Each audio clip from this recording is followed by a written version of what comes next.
Hello everybody and welcome to Berringer, and this is Fun with Flowers Part 2. I've just been doing a bit more and I just thought I'd show you just to see a few more effects, to see what you think, and yeah, hopefully you'll like what I've done.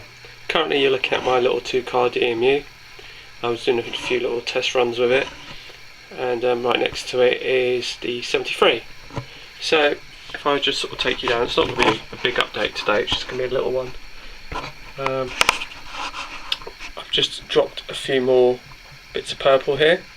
Now, another tip to use is, I was saying last time with Fun with Flowers, the original version, that the purple comes in this matting, and it's also the same for the green vines, which is that there. And what I wanted to tell you is also that particular purple that you see in front of you isn't actually from the matting. What it is that when you start pulling the matting apart with all the bandage, you'll find that some of it, and it's quite handy to do it if you do it over, say, a white sheet of A4 paper, for example, and just pull apart on top of an A4 piece of paper, because what you'll find is that you can have lots and lots of residue. And what I mean by that is it ends up becoming sprinkly, almost like the powders, because it's come off the bandage. So basically, you can then, the residue that you get, or that from afterwards that has come away from the bandage, you can reuse that and sprinkle it on the top like you were sprinkling flowers. So that's what I've done here.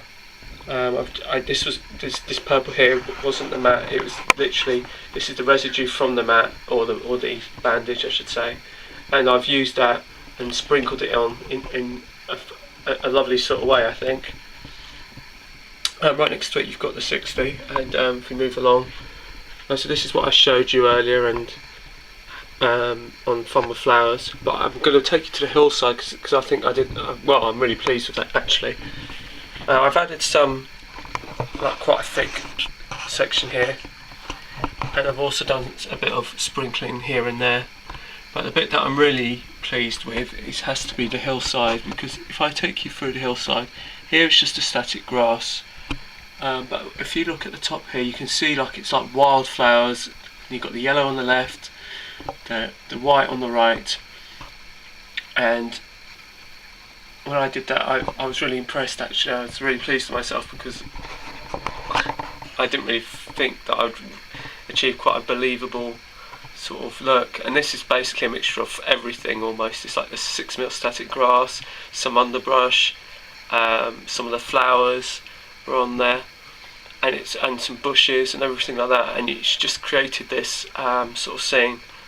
Now, another thing to use is, I've got an example of, if I should show you the water witch, this is another example of how you can use the bandage for the green vines to make it out like it's just completely overgrown down the side of buildings like you get, and you can pull it apart and spread it apart, and that's just been put over the building.